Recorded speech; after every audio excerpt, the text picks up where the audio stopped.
Hello दोस्तों, आप सभी का स्वागत है आपके अपने YouTube चैनल न्यू पाठशाला क्लासेस में। आज की इस क्लास में हम आपको पढ़ाएंगे प्रेजेंट इंडेफिनिट टेंस के बारे में। हमने आपको पिछले क्लास में टेंस को पढ़ाया था, जिसमें हमने आपको टेंस के विभिन्न प्रकार को बढ़िया से समझाने का प्रयास किया था। अगर आपने वह क्लास को नहीं देखा है तो हमारे चैनल न्यू पाठशाला क्लासेस बाय सोनू सर पे जाके आप टेंस का वह वीडियो ज़रूर देखें, ताकि आपको यह क्लास अच्छे से समझ में आए। अगर आप हमारे चैनल पे नए हैं तो हमारे चैनल को सब्सक्राइब करें। आइए आज के क्लास को स्टार्ट करते हैं। सबसे पहले हम प्रेजेंट इंडेफिनिट टेंस, इस टेंस में किसी भी इस टेंस के वाक्य जो होते हैं इसमें समय का निर्धारण नहीं होता है। आइए सबसे पहले हम इस टेंस के जितने सारे वाक्य होंगे उसकी पहचान जानेंगे। सबसे पहले पहचान यानी कि वाक्य के मुख्य क्रिया के अंत में ता हूँ, ती हूँ, ता है, ती है, ते हैं इत्यादि शब्द रहेंगे तो हम जानेंगे कि ये सेंटेंस प्रेजेंट इंडेफिनिट टेंस का है। तो हम प्रेजेंट इंडेफिनिट टेंस को पहचानना समझे।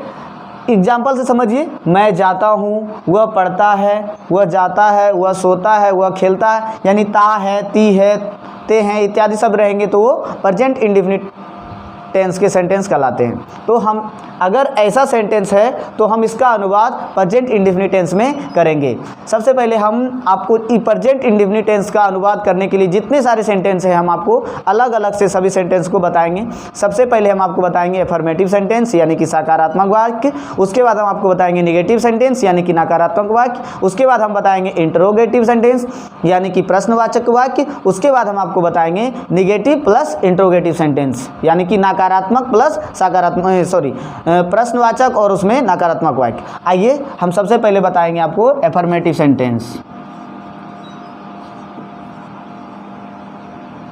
अफर्मेटिव सेंटेंस यानी कि सकारात्मक वाक्य। सकारात्मक वाक्य वे होते हैं जिसमें ना तो प्रश्न होता है और ना ही तो नहीं होता है। जैसे मैं जाता हूँ, इसमें ना तो कहीं पर प्रश्न है और ना ही कहीं पर नहीं है, तो इसे हम कह सकते हैं अफर्मेटिव सेंटेंस यानी कि सकारात्मक वाक्य। हम सबसे पहले इसका रूल के बारे में, अफर्मेटिव सेंटेंस के रूल के बारे में जानेंगे। इसका रूल होता है subject plus verb one plus object. अब आप कहेंगे सब्जेक्ट वर्ब ऑब्जेक्ट क्या होता है, तो आइए हम आपको बताते हैं सब्जेक्ट वर्ब और ऑब्जेक्ट के बारे में। सबसे पहले जानिए, हम एक यहाँ सेंटेंस लेते हैं, राम किताब पढ़ता है। राम किताब पढ़ता है। आप ध्यान से समझिए, राम किताब पढ़ता है। यहाँ देखिए, राम किताब पढ़ता है, यहाँ काम करने वाले को ही सब्जेक्ट करते हैं, कर्ता नहीं समझते, कर्ता कार्य करने वाला कर्ता कहलाता है। तो यहाँ राम किताब पढ़ता है, किताब कौन पढ़ रहा है, किताब पढ़ने का काम कौन कर रहा है, राम। तो यहाँ राम हो गया सब्जेक्ट, हम राम को सब्जेक्ट कहेंगे। डूअर यानी कि कार्य करने वाले को हम सब्जेक्ट कहेंगे, कर्ता। पढ़ना, जो काम हो रहा है, जिससे कुछ काम का करना या होना समझा जाता है, हम उसे क्रिया कहते हैं यानी कि वर्ब। देखिए यहाँ पर राम तो कोई काम नहीं कर रहा, काम नहीं हो रहा है, राम सुन के कोई काम नहीं लग रहा है। किताब सुन के कोई काम नहीं लग रहा है। पढ़ता, यहाँ पढ़ने से बोध हो रहा है कि वो पढ़ने का काम कर रहा है, तो यहाँ पर जो पढ़ता है वह एक वर्ब है। वह शब्द कैसा है, वर्ब। तो राम हो गया सब्जेक्ट और पढ़ता यानी कि पढ़ना हो गया है वर्ब। अब समझिए ऑब्जेक्ट के बारे में। क्रिया का फल जिस पर पड़े, क्रिया का फल जिस पर पड़े उसे हम ऑब्जेक्ट यानी कि कर्म कहेंगे। ऑब्जेक्ट, ये देखो राम पढ़ता है, राम क्या पढ़ता है, किताब पढ़ता है, यानी कि राम पढ़ने का काम किस पर कर रहा है, किताब पर। तो किताब यहाँ पर हो गया ऑब्जेक्ट। उम्मीद करते हैं आप सब्जेक्ट ऑब्जेक्ट और वर्ब को समझ गए होंगे। करने वाला सब्जेक्ट होता है और जो काम होता है, क्रिया होती है, वो वर्ब कहलाती है, और जिस पर क्रिया का फल पड़ता है उसे हम ऑब्जेक्ट कहते हैं। आइए हम subject plus verb plus object यानी कि अफर्मेटिव सेंटेंस को बना के देखते हैं। हाँ, इसमें एक बात और है, नोट करके आप लिखिएगा। यदि सब्जेक्ट यानी कि कर्ता थर्ड पर्सन सिंगुलर नंबर हो तो, यदि कर्ता थर्ड पर्सन सिंगुलर नंबर हो तो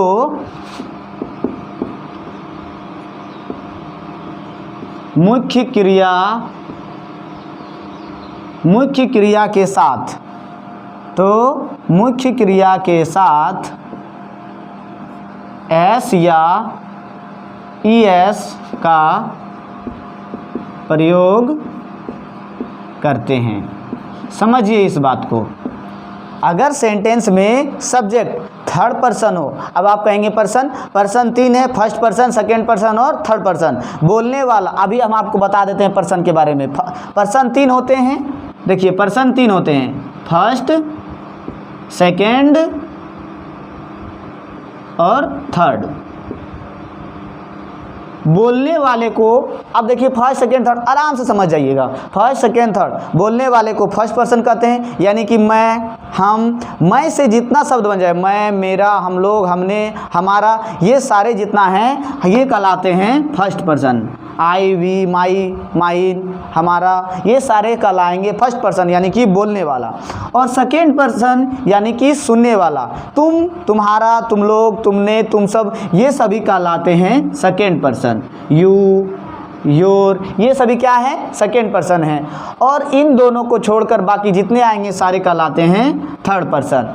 सीता, गीता, नाम, जितना भी दुनिया में वस्तु है, मैं और तुम से जितना निकलेगा फर्स्ट और सेकेंड में जाएगा। और बाकी सभी, कोई भी नाम हो, वह, राम, सीता, गीता, नदी, गाय, बकरी, ये सभी सारे चले जाएंगे थर्ड पर्सन में। तो ही, सी, इट और कोई भी नाम, ये सभी जाएंगे थर्ड पर्सन में। उम्मीद करते हैं आपको फर्स्ट पर्सन, सेकेंड पर्सन और थर्ड पर्सन समझ में आया होगा। फर्स्ट पर्सन में आई और वी वाला सभी आ जाएंगे फर्स्ट पर्सन में, और सेकेंड में यू वाला जितना होता है वो सेकेंड पर्सन में जाएगा, और थर्ड पर्सन में बाकी जो जिसके बारे में हम लोग बात करते हैं वे चले जाएंगे थर्ड पर्सन में।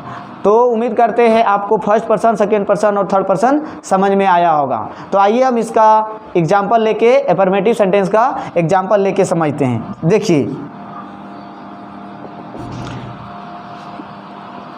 मैं पढ़ता हूँ, मैं पढ़ता हूँ। मैं का अंग्रेजी आई, इसका स्ट्रक्चर है subject plus verb 1 plus object. I subject के बाद बोलता है वर्ब 1, तो यहाँ पर वर्ब क्या है? पढ़ना। पढ़ना का वर्ब 1 क्या होता है? Read, IREAD, read, I read. यहाँ पर ऑब्जेक्ट तो नहीं है। अगला देखिए, वह जाता है। यहाँ पर देखिए, अगर वाक्य में, प्रेजेंट इंडेफिनिट टेंस के वाक्य में subject third person singular number हो, subject third person singular number हो, तो मुख्य क्रिया के साथ एस या ईएस जोड़ते हैं। यहाँ देखिए सब्जेक्ट जो है वह तो थर्ड पर्सन सिंगुलर नंबर है। यहाँ पर मैं था, मैं तो फर्स्ट पर्सन होता है। इसमें हमें कुछ नहीं करना, सिर्फ और सिर्फ जब सब्जेक्ट थर्ड पर्सन और सिंगुलर नंबर आएगा तो मेन वर्ब के साथ एस या ईएस जोड़ना है। वह का अंग्रेजी हो गया ही। सब्जेक्ट के बाद हम वर्ब का यूज करेंगे ही गो। लेकिन इसमें हम थर्ड पर्सन सिंगुलर नंबर के साथ में मुख्य क्रिया यानी कि जो क्रिया है उसके साथ एस या ईएस जोड़ेंगे। He goes. और देख लीजिए, राम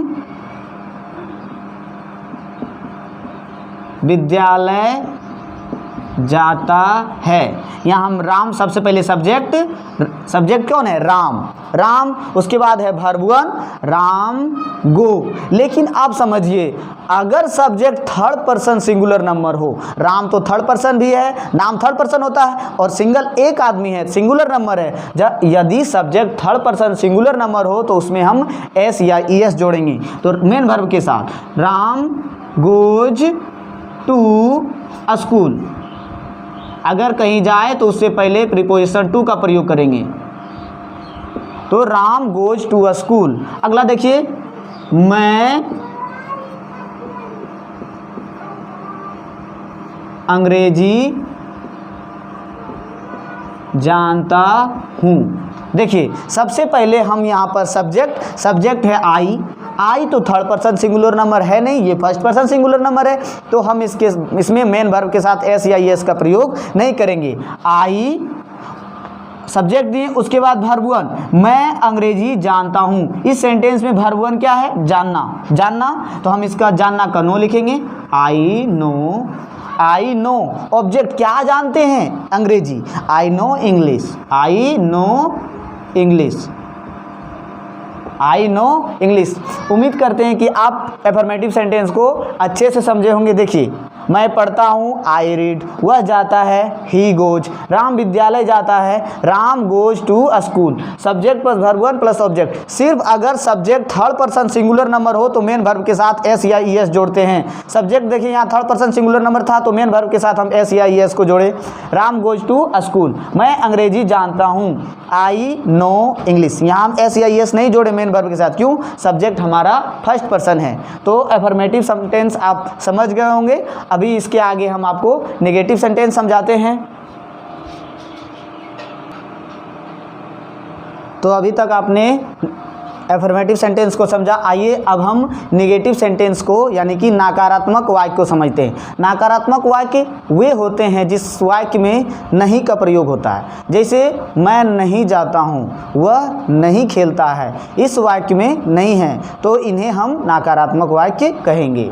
आइए देखिए, नेगेटिव सेंटेंस जब प्रेजेंट इंडेफिनिट का हम नेगेटिव सेंटेंस बनाएंगे तो इसके बनाने का नियम क्या है? सब्जेक्ट प्लस डू नॉट या does not plus verb one plus object. हम सबसे पहले सब्जेक्ट देंगे, उसके बाद डू नॉट या डज नॉट। डू नॉट या डज नॉट प्रेजेंट इंडेफिनिट का इसमें हेल्पिंग वर्ब डू नॉट या डज नॉट का प्रयोग होता है। लेकिन डू नॉट या डज नॉट तब लगता है जब वाक्य में प्रश्न आता है या जब वाक्य में नहीं आता है। देखिए, नेगेटिव सेंटेंस में नहीं आएगा तो हम डू नॉट या डज नॉट का प्रयोग करेंगे। लेकिन जो अफर्मेटिव सेंटेंस था उसमें ना तो प्रश्न आया था ना तो नहीं आया था, हमने उसमें डू और डज का यूज नहीं किया था। आइए हम इसमें जानते हैं रूल। सब्जेक्ट लगेगा सबसे पहले, डू नॉट लगेगा या डज नॉट लगेगा। डू नॉट या डज नॉट दोनों में से कोई एक लगेगा। उसके बाद वर्ब वन देंगे, उसके बाद हम ऑब्जेक्ट का प्रयोग करेंगे। आइए हम जानते हैं कहाँ पर डू नॉट लगाना है और कहाँ डज नॉट लगाना है। नोट करके लिखिएगा। यदि सब्जेक्ट के अनुसार हम लगाते हैं। यदि subject third person singular number हो, यदि subject third person singular number हो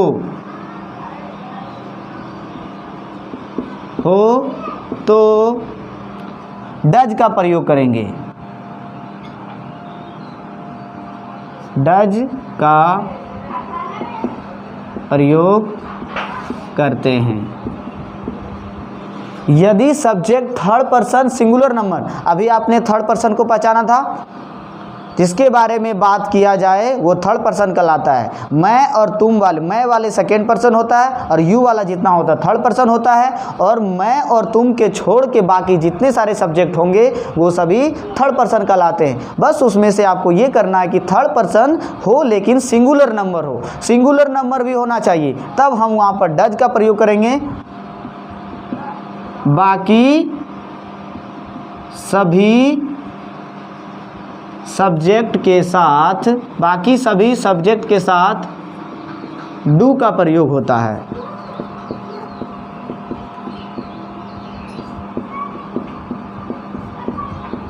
देखिए, अगर वाक्य में थर्ड पर्सन सिंगुलर नंबर आएगा तो हम डज नॉट लगाएंगे। यदि वाक्य में थर्ड पर्सन के अलावा कोई भी पर्सन हो, कोई भी नंबर हो, तो हम वहाँ पर डू का प्रयोग करेंगे। एग्जाम्पल से समझिए। मैं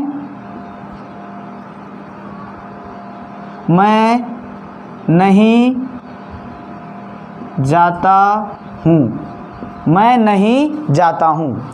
जैसे देखिए, हाँ एक बात और, इसमें हम निगेटिव सेंटेंस में एस या वर्ब के साथ एस या ई एस का प्रयोग नहीं करेंगे। जब वाक्य में डू या डज का प्रयोग हो जाएगा तो हम मेन वर्ब के साथ एस या ई एस का प्रयोग कभी भी नहीं करेंगे। तो देखिए निगेटिव सेंटेंस का उदाहरण, मैं नहीं जाता हूँ। सबसे पहले मैं नहीं जाता हूँ सब्जेक्ट, यहाँ पर सब्जेक्ट देंगे डू नॉट या डज नॉट। तो यहाँ थर्ड पर्सन सिंगुलर नंबर थोड़ी ना है, यहाँ पर तो सब्जेक्ट में फर्स्ट पर्सन है तो हम डू नॉट लगाएंगे। मैं के साथ I, do not, I do not, I do not verb one लगाएंगे, I do not go, I do not go. अगला देखिए, मैं, जैसे अगला देखिए, वह अंग्रेजी नहीं जानता है, वह अंग्रेजी नहीं जानता है। वह का अंग्रेजी हम क्या लिखेंगे? ही। अब बताइए, सब्जेक्ट यहाँ पर थर्ड पर्सन है और सिंगुलर नंबर है। थर्ड पर्सन सिंगुलर नंबर के साथ हम डज नॉट, यहाँ पर हम डज नॉट का प्रयोग करेंगे। He does not, he does not know, KNOW know, verb one लगाएंगे। डू नॉट या डज नॉट के बाद वर्ब वन लगाएंगे। He does not know, object क्या है यहाँ पर? अंग्रेजी। क्या नहीं जानता है? अंग्रेजी, तो यहाँ English. He does not know English, वह अंग्रेजी नहीं जानता है। तो अभी एक और एग्जाम्पल ले लेते हैं। तुम नहीं पढ़ते हो, तुम नहीं पढ़ते हो।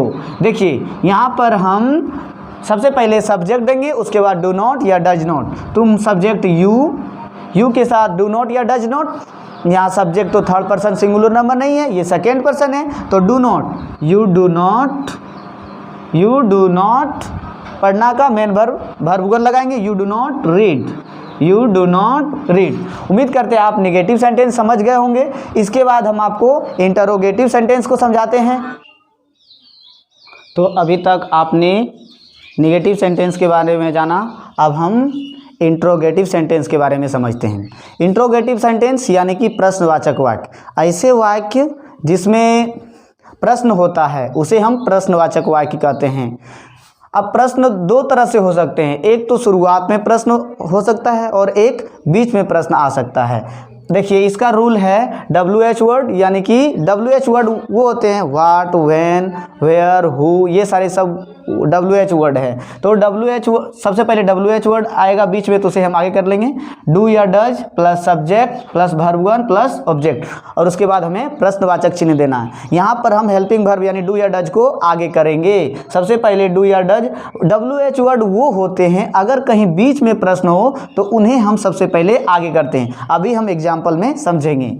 इसका रूल आप समझ गए होंगे। WH वर्ड या डू या does plus subject plus verb one plus object. यहाँ पे देखिए क्या राम पढ़ता है, अगर ये प्रश्न बीच में होता तो हम इसे WH वर्ड को आगे कर लेते, क्या यानी कि व्हाट से स्टार्ट करते, लेकिन ये प्रश्न शुरुआत में है तो हम सबसे पहले डू या डज। आपको अभी हमने बताया थर्ड पर्सन सिंगुलर नंबर के साथ डज का प्रयोग करेंगे, बाकी सभी के साथ हम डू का प्रयोग करेंगे।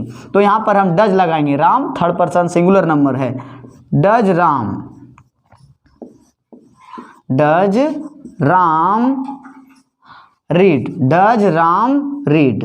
जब सेंटेंस में डू या डज का प्रयोग हो जाए तो हम वहाँ पर एस या यस नहीं लगाएंगे, प्रश्नवाचक चिन्ह देंगे, डज राम रीड। अगला देखिए, क्या तुम विद्यालय जाते हो, क्या तुम विद्यालय जाते हो। यहाँ पर देखिए क्या से स्टार्ट है तो हम डू या डज से स्टार्ट करेंगे।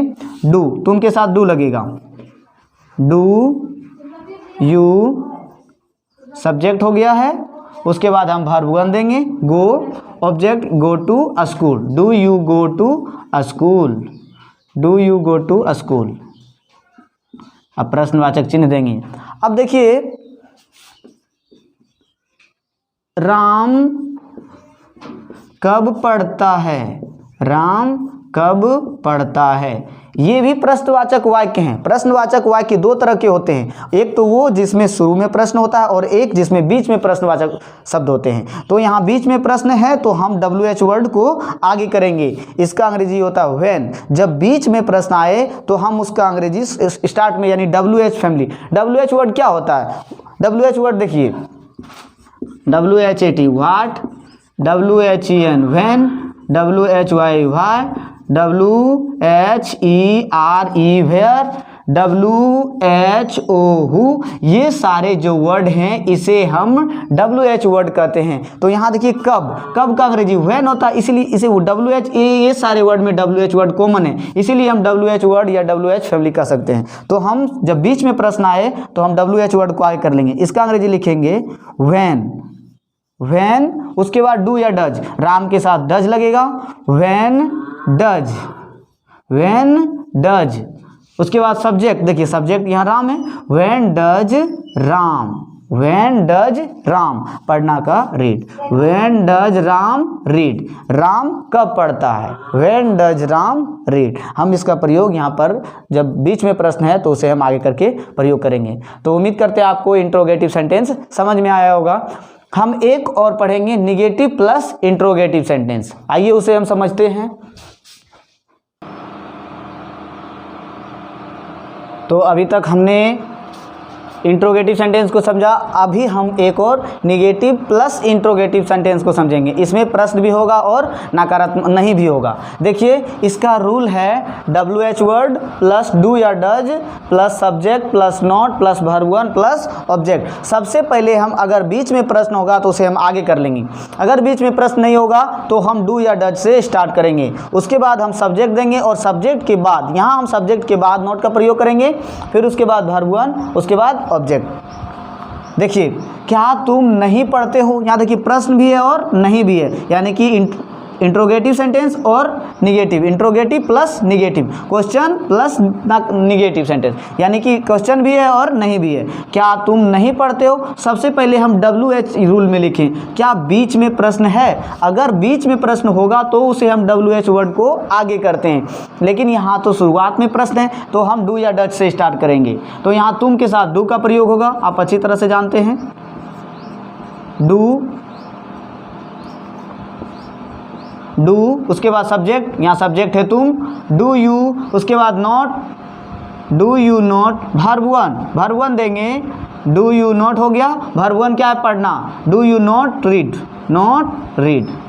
डू यू नॉट रीड, क्या तुम नहीं पढ़ते हो, उसके बाद हम प्रश्नवाचक चिन्ह दे देंगे। अगला देखिए क्या वह अंग्रेजी नहीं जानता है, सबसे पहले देखिए प्रश्न स्टार्टिंग में है तो हम डू या डज से स्टार्ट करेंगे। हमारे पास सब्जेक्ट जो है थर्ड पर्सन सिंगुलर नंबर है तो हम इसमें,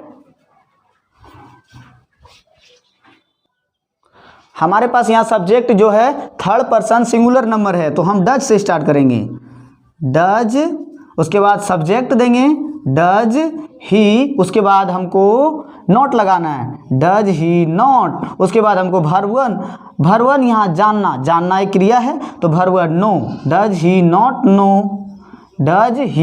नॉट नो, ऑब्जेक्ट यहाँ English, does he not know English, does he not know English, फिर यहाँ पर हम प्रश्नवाचक चिन्ह देंगे। अगला देखिए तुम विद्यालय क्यों नहीं जाते हो, तुम विद्यालय, यहाँ पर हम बीच में प्रश्न है तो हम इसे WH वर्ड को आगे करेंगे, यहाँ बीच में प्रश्न है यानी कि WH वर्ड क्यों, वाई, तो हम यहाँ पर WH वर्ड आगे करेंगे, वाई, क्यों का अंग्रेजी वाई। उसके बाद डू या डज हम सब्जेक्ट के अनुसार लगाते हैं, यहाँ सब्जेक्ट है तुम तो do you not, do you, यहाँ पर वाई हो गया, वाई के बाद डू या डज लगाना है तो वाई डू यू,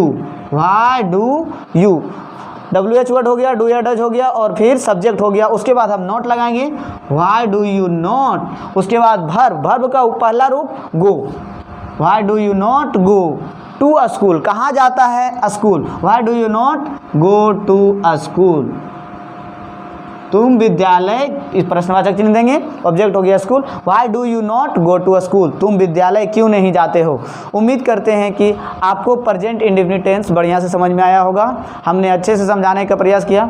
अगर आपको यह वीडियो पसंद आया हो तो इसे आप लाइक कर सकते हैं, अगर आप हमारे चैनल पर नए हैं तो हमारे चैनल को सब्सक्राइब करें और कमेंट करके ज़रूर बताएँ कि हम इसका अगला वीडियो अगले क्लास में अपलोड करेंगे। अगर यह वीडियो आपको पसंद कैसा लगा हो कमेंट करके हमें ज़रूर बताएँ। थैंक यू, आज के लिए इतना ही, मिलते हैं फिर अगले क्लास में।